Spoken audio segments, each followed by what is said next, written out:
เวลาที่เรานึกถึงชื่อราพันเซล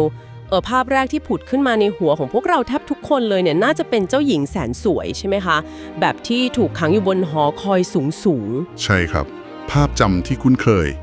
แล้วเธอก็จะมีเส้นผมสีทองยาวสลวย ทิ้งตัวลงมานอกหน้าต่างเพื่อรอคอยให้เจ้าชายปีนขึ้นมาช่วยชีวิตคือมันเป็นภาพจำที่เต็มไปด้วยความหวังแล้วก็มีตอนจบที่สวยงามตามแบบฉบับเทพนิยายเลยล่ะค่ะฮะแต่ว่าวันนี้ครับเราจะมาดูอีกด้านหนึ่งด้านที่แบบไม่ได้มีเวทมนต์หรือว่าเจ้าชายขี่ม้าขาวมาช่วยแต่เป็นความเป็นจริงที่ค่อนข้างมืดมนแล้วก็น่าสะเทือนใจกว่านั้นมากเลยครับยังไงเหรอคะคืออยากให้ลองจินตนาการถึงภาพนี้นะครับในวันที่โลกใบนี้โหดร้ายกับใครสักคนมากๆจนเขารู้สึกว่ามันไม่มีที่ยืนแล้วในวันที่ความเจ็บปวดทางอารมณ์มันหนักหนาจนแบบอธิบายออกมาเป็นคำพูดไม่ได้เข้าใจความรู้สึกนั้นเลยค่ะสิ่งเดียวที่เขาพอจะทำได้ในตอนนั้นเพื่อบอกกับตัวเองว่าเขายังมีตัวตนอยู่นะคือการเอื้อมมือไปดึงเส้นผมของตัวเองออกมาครับดึงออกมาแล้วค่อยๆกลืนมันลงไปทีละเส้นแล้วเส้นเล่าโหแค่ฟังก็รู้สึกจุกแล้วค่ะครับเขาเหมือนกับกลืนความเศร้าแล้วก็ความโดดเดี่ยวลงไปในท้องเพื่อหวังว่ามันจะช่วยถมช่องโหว่ในจิตใจที่มันแหว่งวินของเขาได้ครับคือฟังภาพเปรียบเปรยเมื่อกี้แล้วสะเทือนใจมากเลยนะคะมันไม่ใช่แค่พฤติกรรมแปลกๆที่ทำกันขำๆหรือเกิดขึ้นชั่วครั้งชั่วคราวแต่มันคือเสียงตะโกนที่ไร้เสียงจริงๆใช่เลยครับซึ่งเรื่องที่เราจะมาเจาะลึกกันในวันนี้เราได้รวบรวมข้อมูลมาจากรายงานทางการแพทย์ข่าวต่างประเทศแล้วก็พวกบทความทางจิตวิทยาค่ะเพื่อที่จะทำความเข้าใจกลุ่มอาการที่ซ่อนอยู่ใต้เงาของเทพนิยายอันแสนเศร้านี้ที่วงการการแพทย์เขาเรียกว่าราพันเซลซินโดรมเป็นชื่อที่ตั้งตามนิทานเลยครับใช่ค่ะเป้าหมายในการเจาะข้อมูลของเราวันนี้คือการดำดิ่งลงไปให้ถึงรากของปัญหาเลยนะคะตั้งแต่ความน่ากลัวทางกายภาพที่เกิดขึ้นกลไกทางชีววิทยาที่ทำไมร่างกายคนเรายอมสะสมสิ่งแปลกปลอมได้มหาศาลขนาดนั้นไปจนถึงรอยร้าวลึกๆทางจิตใจและที่สำคัญที่สุดเลยคือกระบวนการเยียวยาที่แท้จริงค่ะเพื่อที่จะพาใครสักคนออกจากหอคอยแห่งความเจ็บปวดนี้งั้นก่อนอื่นเลยผมว่าเราต้องมาอธิบายคำศัพท์ที่เป็นเหมือนกุญแจสำคัญของเรื่องนี้กันก่อนดีกว่าครับได้เลยค่ะเริ่มตรงไหนดีคะคือภาพจำของราพันเซลที่มีเส้นผมยาวสลวยเนี่ยมันถูกนำมาใช้เปรียบเปรยกับความเป็นจริงทางการแพทย์ที่ทรมานมากนะครับจุดเริ่มต้นของภาวะนี้มันมาจากความผิดปกติทางจิตใจที่เรียกว่าโรคดึงผมตนเองหรือชื่อทางการแพทย์คือ Trichotillomania ครับ Trichotillomania นะคะใช่ครับผู้ป่วยเนี่ยจะมีความต้องการอย่างรุนแรงมากๆแบบที่ควบคุมตัวเองไม่ได้เลยในการดึงผมหรือว่าขนตามร่างกายตัวเองและเมื่อดึงออกมาแล้วสิ่งที่มักจะตามมาในผู้ป่วยบางรายนะครับย้ำว่าบางรายก็คือพฤติกรรมที่เรียกว่า trichophagia ซึ่งก็คือการกินเข้าไปใช่ไหมคะถูกต้องครับคือการนำเส้นผมที่ดึงออกมานั้นน่ะไปเคี้ยวแล้วก็กลืนกินเข้าไปครับ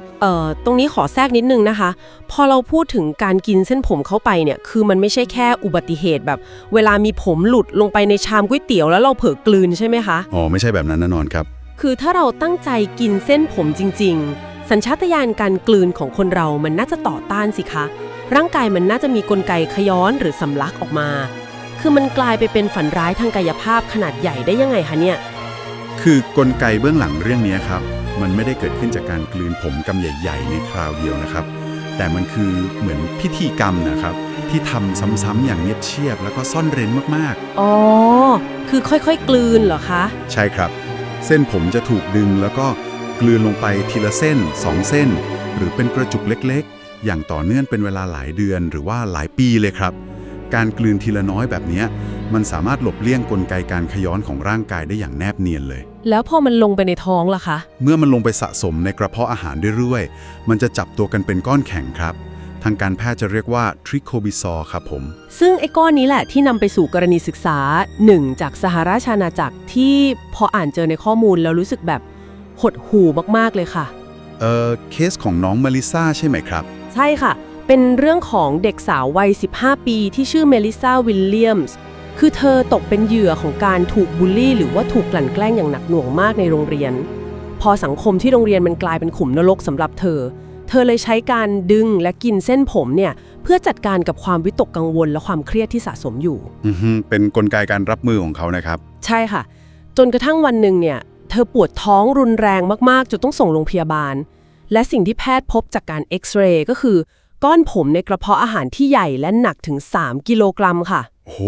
3 กิโลเลยนะครับคือ3 กิโลหรือประมาณ7 ปอนด์เนี่ยน้ำหนักขนาดนี้มันเท่ากับเด็กทารกแรกเกิดคนหนึ่งเลยนะคะมันไปอยู่ในนั้นได้ยังไงแล้วสิ่งที่น่าตกใจยิ่งกว่านะครับคือก้อนผมขนาด3 กิโลกรัมเนี้ยมันอัดแน่นจนแข็งราวกับปูนพลาสเตอร์เลยนะครับแพทย์ไม่สามารถแค่ส่องกล้องแล้วคีบออกมาได้ง่ายๆหรือแม้แต่การผ่าตัดเปิดช่องท้องตามปกติก็ยังยากลำบากมากครับแล้วหมอทำยังไงอะคะตอนนั้นในเคสของเมลิซ่านะครับก้อนผมมันใหญ่แล้วก็แข็งมากจนศัลยแพทย์ต้องใช้เครื่องมือตัดแบ่งมันออกเป็นถึง4 ชิ้นภายในกระเพาะอาหารเลยนะครับโห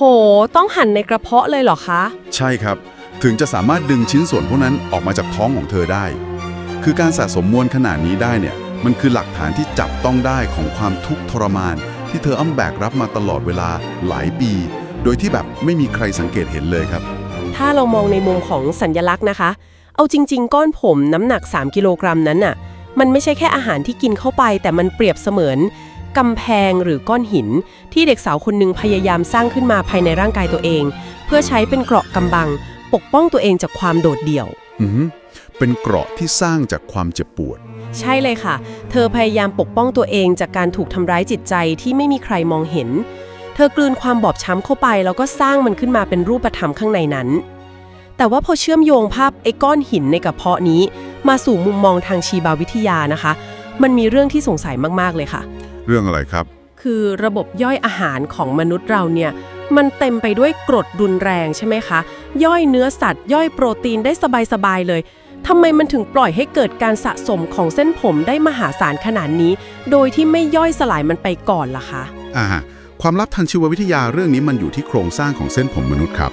คือเส้นผมของเราเนี่ยประกอบด้วยโปรตีนที่เรียกว่าเคราตินซึ่งมันมีการจับตัวกันด้วยพันธะที่เรียกว่าพันธะไดซัลไฟด์ที่แบบแข็งแรงและทนทานมากๆครับแปลว่าน้ำย่อยในกระเพาะเราทำอะไรมันไม่ได้เลยหรอคะทำไม่ได้เลยครับน้ำย่อยเปปซินแล้วก็กรดไฮโดรคลอริกในกระเพาะอาหารเราเนี่ยมันถูกออกแบบมาให้ย่อยโปรตีนจากเนื้อสัตว์หรือพืชครับแต่ไม่สามารถทำลายพันธะที่แน่นหนาของเคราตินในเส้นผมได้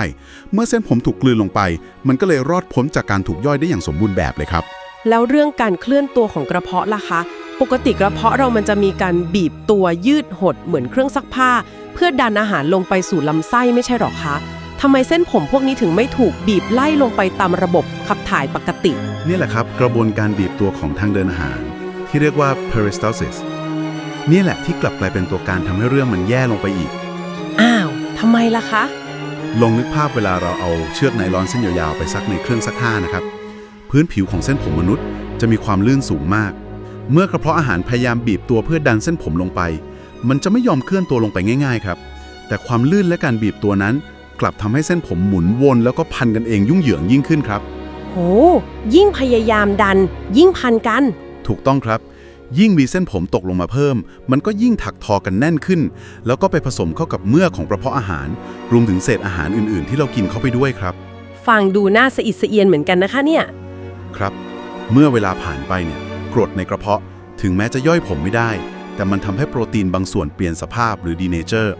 ทำให้ก้อนขมนั้นกลายเป็นสีดำสนิทมีความมันวาวแล้วก็ส่งกลิ่นเหม็นเน่าที่รุนแรงมากจากการหมักหมมของเศษอาหารที่ติดอยู่ตามซอกผมครับฟังดูน่าสยดสยองมากเลยค่ะกลไกของร่างกายที่ปกติคอยปกป้องเรากลับกลายเป็นเครื่องถักทอก้อนเส้นผมให้แข็งแกร่งขึ้นซะอย่างนั้นแล้วคำว่าราพันเซลซินโดรมล่ะคะมันต่างจากการมีก้อนผมในกระเพาะเฉยๆยังไงทำไมถึงต้องใช้ชื่อนิทานเรื่องนี้มาตั้งชื่อโดยเฉพาะคือในทางการแพทย์เนี่ยการพบก้อนผมในกระเพาะอาหารเฉยๆเราจะเรียกว่าทริโคบิซอยอย่างเดียวครับแต่แพทย์จะวินิจฉัยว่าเป็นราพันเซลซินโดรมอย่างเป็นทางการก็ต่อเมื่อไอ้ก้อนผมที่อัดแน่นในกระเพาะนั้นน่ะมันมีการสร้างห่วงที่ลากยาวทะลุผ่านหูรูดกระเพาะอาหารส่วนปลายลึกลงไปจนถึงลำไส้เล็กครับหางยาวลงไปถึงลำไส้เลยเหรอคะใช่ครับหรือในบางกรณีที่รุนแรงมากๆเนี่ยหางนี้อาจจะยาวไปถึงลำไส้ใหญ่เลยนะครับลักษณะของหางเส้นผมที่พันกันแน่นและทอดตัวยาวลงไปในระบบทางเดินอาหารนี่แหละครับที่ดูคล้ายกับหางเปียสีทองที่ทอดตัวยาวลงมาจากหอคอยของราพันเซล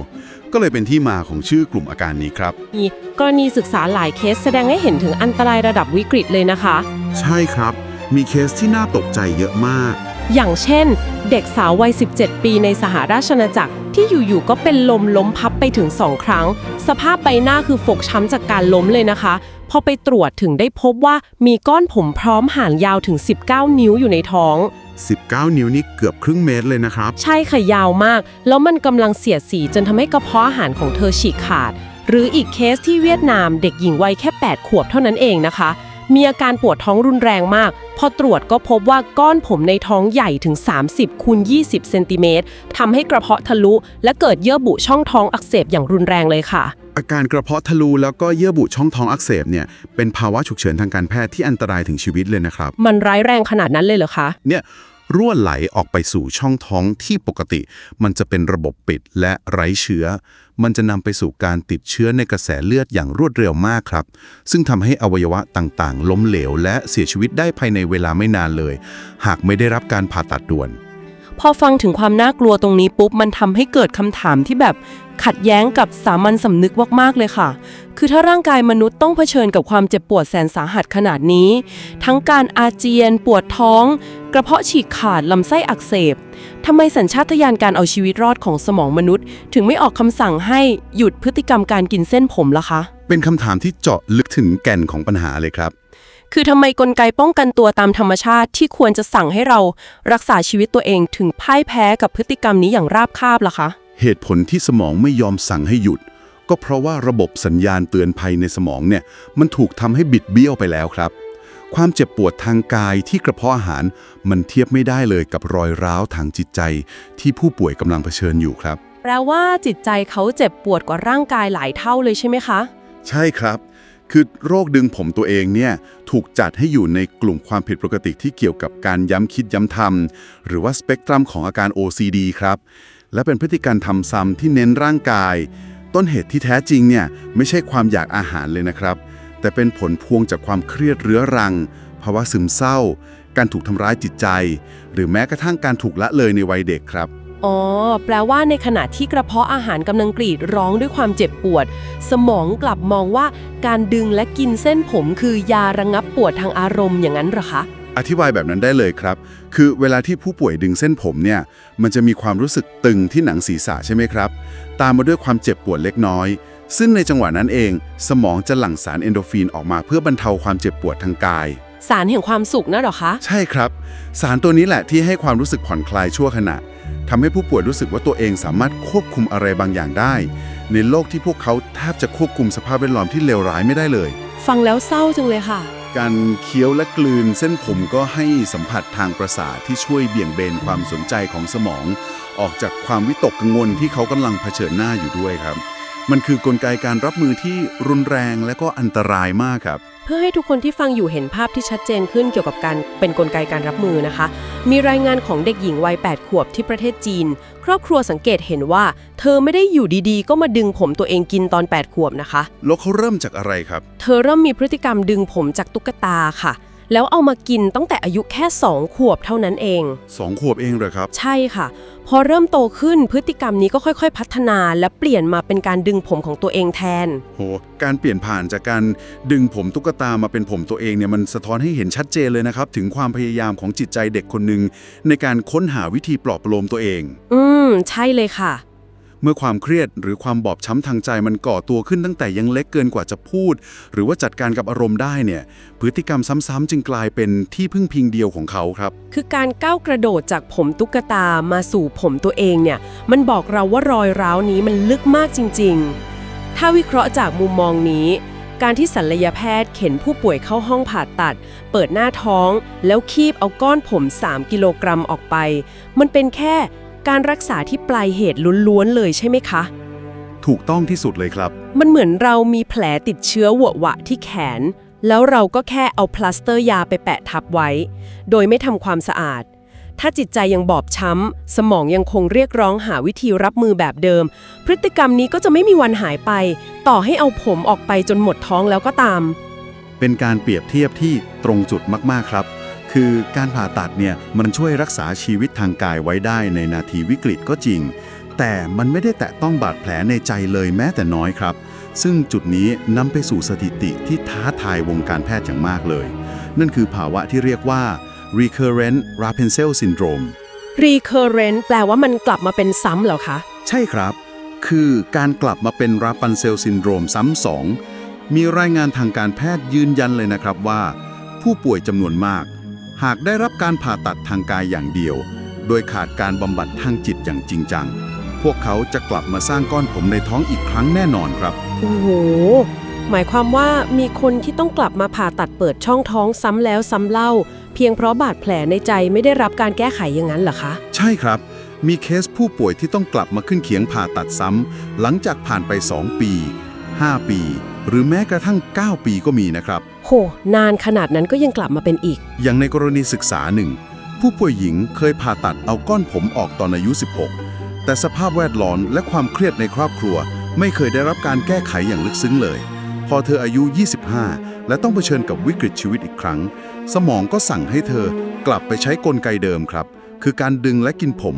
จนสุดท้ายต้องกลับมาผ่าตัดกระเพาะอาหารเป็นครั้งที่ 2 ครับ ถ้ามีดหมอไม่ใช่ทางออกที่ยั่งยืน แล้วการรักษาที่แท้จริงมันควรจะเป็นแบบไหนล่ะคะ เราจะพาผู้ป่วยเหล่านี้ลงมาจากหอคอยแห่งความเจ็บปวด เพื่อไม่ให้พวกเขากลับไปสร้างก้อนขนในท้องอีกได้ยังไง ทางออกที่แท้จริง ต้องการทำงานร่วมกันแบบบูรณาการเลยครับ หลักๆ คือการทำจิตบำบัดแบบปรับความคิดและพฤติกรรม หรือที่เราเรียกสั้นๆว่า CBT ครับ CBT นะคะ แล้วมีเทคนิคเฉพาะไหมคะ มีครับ จะเน้นไปที่เทคนิคเฉพาะทางที่เรียกว่า Habit Reversal Training หรือ HRT คือการฝึกพลิกกลับนิสัยครับ เทคนิคนี้เนี่ยไม่ใช่แค่การไปบอกให้ผู้ป่วยหยุดทำนะครับ แต่มันคือการเข้าไปปรับรื้อวงจรประสาทในสมองใหม่เลย เริ่มจากการฝึกให้ผู้ป่วยรู้เท่าทัน หรือ awareness training ครับ รู้เท่าทันยังไงคะ แบบรู้ว่าตัวเองกำลังจะดึงผมเหรอคะ ใช่ครับ คือฝึกให้สังเกตว่า ความรู้สึกแบบไหนที่เป็นสัญญาณเตือนก่อนจะเกิดพฤติกรรม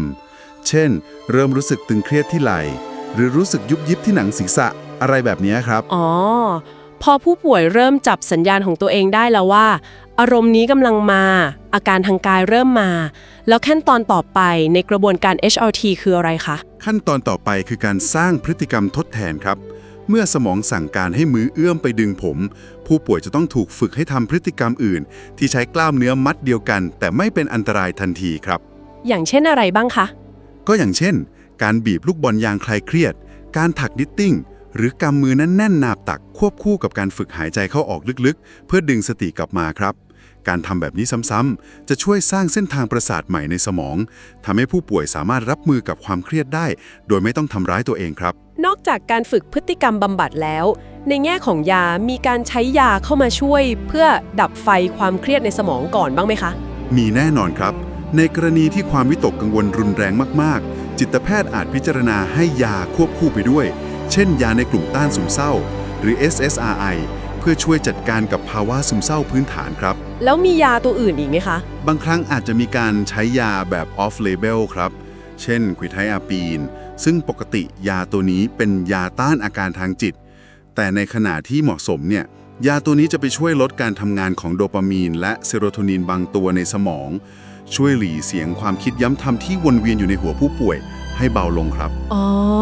เพื่อให้เขาตั้งสติได้ใช่ไหมคะ ใช่ครับ ทำให้ผู้ป่วยมีสมาธิ และมีพื้นที่ว่างในสมองพอที่จะไปทำจิตบำบัดแบบ HORT ได้อย่างมีประสิทธิภาพมากขึ้นครับ คือขอถามเพื่อท้าทายมุมมองการรักษาตรงนี้นิดนึงนะคะ พอเราพูดถึงกระบวนการควบคุมพฤติกรรม การควบคุมมือตัวเอง การกินยาต้านเศร้า มันฟังดูเหมือนว่าภาระทั้งหมดของการเยียวยาจิตใจ มันถูกผลักไปเป็นความรับผิดชอบของผู้ป่วยแต่เพียงผู้เดียวเลย เข้าใจมุมมองนี้ครับ สังคมรอบข้างเกี่ยวด้วยไหมคะ หรือว่าเราแค่ปล่อยให้เขากินยา แล้วก็ต้องเข้มแข็งขึ้นมาเองท่ามกลางสภาพแวดล้อมเดิม โอ้โห เป็นประเด็นที่สำคัญมาก แล้วก็ต้องขีดเส้นใต้ไว้หนาๆนะครับ การรักษาไม่มีทางสำเร็จได้เลยหากพึ่งพาแค่ตัวผู้ป่วย สภาพแวดล้อม ครอบครัว และการกำจัดต้นตอของความเครียด คือฟันเฟืองที่ขาดไม่ได้เลยครับ ๆ ยังไงคะ ขอยกตัวอย่างนิดนึง ลองย้อนกลับไปดูเคสของเด็กสาววัย 15 ปีที่ถูกบูลลี่นะครับ หลังจากการผ่าตัดอันยากลำบากเนี่ยเธอไม่ได้ถูกส่งกลับไปโรงเรียนเดิมให้เผชิญชะตากรรมตามลำพังนะครับ แต่หน่วยงานจิตเวชเด็กและวัยรุ่น หรือ CAMS ของอังกฤษเข้ามาแทรกแซงอย่างเต็มรูปแบบเลยครับ ว้าวดีจังเลยค่ะ มีการปรับเปลี่ยนสภาพแวดล้อมทางการศึกษา ครอบครัวต้องเข้ามามีส่วนร่วมในการสร้างพื้นที่ปลอดภัยที่บ้าน คุณไม่สามารถให้ยาใครสักคนแล้วส่งเขากลับเข้าไปในสนามรบที่ทำร้ายเขาตั้งแต่แรกได้หรอกครับ การเยียวยาที่แท้จริงคือคนรอบข้างต้องช่วยกันเปลี่ยนสภาพแวดล้อมที่เป็นพิษให้กลายเป็นพื้นที่แห่งความเข้าใจครับ ชัดเจนมากเลยค่ะราพันเซลซินโดรมไม่ได้สอนให้เรารู้จักแค่โรคประหลาดทางการแพทย์ที่เปลี่ยนเส้นผมให้เป็นก้อนหิน 3 กิโลกรัม แต่มันกำลังมอบบทเรียนที่ทรงพลังให้กับพวกเราทุกคนว่า ความเจ็บปวดทางอารมณ์ หรือบาดแผลทางใจที่ไม่ได้รับการระบายออกอย่างเหมาะสม สุดท้ายมันจะไม่หายไปไหน แต่มันจะหาทางแสดงตัวออกมาทางกายภาพเสมอ ใช่ครับร่างกายจะประท้วงออกมาเอง ก้อนผมเหล่านั้นแท้จริงแล้วก็คือความเศร้า ความกลัวและความโดดเดี่ยวที่ถูกกลืนกินเข้าไปทีละน้อย จนมันกลายเป็นของแข็งที่กลับมาฉีกถึงอวัยวะภายในของเราเอง เอาจริงๆ บาดแผลทางจิตใจเป็นสิ่งที่มีอยู่จริงนะครับ และมีอานุภาพทำลายล้างได้เท่าๆกับ หรืออาจจะมากกว่าบาดแผลทางกายด้วยซ้ำเพียงแค่มันซ่อนอยู่ใต้รอยยิ้ม หรือพฤติกรรมที่แบบไม่มีใครเข้าใจครับ ก่อนที่เราจะลากันไปในวันนี้มีสิ่งหนึ่งที่อยากจะฝากไว้สำหรับใครก็ตามที่กำลังฟังเราอยู่ตอนนี้ ไม่ว่าความท้าทายที่คุณกำลังเผชิญหน้าอยู่จะหนักหนาแค่ไหน หรือหากมีใครที่กำลังใช้วิธีรับมือกับความเครียดด้วยการทำร้ายร่างกายตัวเองในรูปแบบใดก็ตาม อยากให้รู้ไว้นะคะว่า ไม่มีใครสมควรต้องแบกรับความเจ็บปวดนี้ไว้เพียงลำพัง ถูกต้องครับ คุณไม่ได้อยู่คนเดียว ความทุกข์เหล่านั้นสามารถระบายออกมาเป็นคำพูดได้เสมอ ไม่จำเป็นต้องกลืนมันลงไปเก็บไว้ข้างใน การกล้าที่จะเปิดใจขอความช่วยเหลือจากผู้เชี่ยวชาญ นักจิตวิทยา หรือใครสักคนที่พร้อมจะรับฟัง มันไม่ใช่ความอ่อนแอนะคะ แต่คือความกล้าหาญที่ยิ่งใหญ่ที่สุดในการทวงคืนชีวิตและกลับมารักตัวเองอีกครั้ง เห็นด้วยอย่างยิ่งครับ พื้นที่ปลอดภัยมีอยู่จริงเสมอ และการเดินเข้าไปขอความช่วยเหลือก็คือจุดเริ่มต้นของการพังทลายหอคอยแห่งความเจ็บปวดนั้นลงมาครับ และเพื่อเป็นการทิ้งท้ายให้พวกเราทุกคนได้ลองนำไปใคร่ครวญต่อ ลองจินตนาการดูสิคะว่า หากจิตใจของมนุษย์เรามีพลังมหาศาลมากพอ ที่จะบีบบังคับให้ร่างกายของเรา สร้างก้อนหินที่หนักถึง 3 กิโลกรัมขึ้นมา เพียงเพื่อปกป้องตัวเองจากความเจ็บปวดที่แสนสาหัสได้ แล้วจิตใจดวงเดียวกันนี้ล่ะคะ จะสามารถสร้างปาฏิหาริย์และพลังที่ยิ่งใหญ่ขนาดไหนได้บ้าง ในวันที่มันได้รับการเยียวยาอย่างถูกต้อง อยู่ในสภาพแวดล้อมที่ปลอดภัย และถูกสอนให้กลับมารักตัวเองอย่างแท้จริง ฝากไว้ให้ทุกคนลองไปคิดต่อนะคะสำหรับการเจาะลึกข้อมูลของเราในวันนี้ก็คงต้องจบลงเพียงเท่านี้ค่ะ และพบกันใหม่นะคะ สวัสดีค่ะ สวัสดีครับ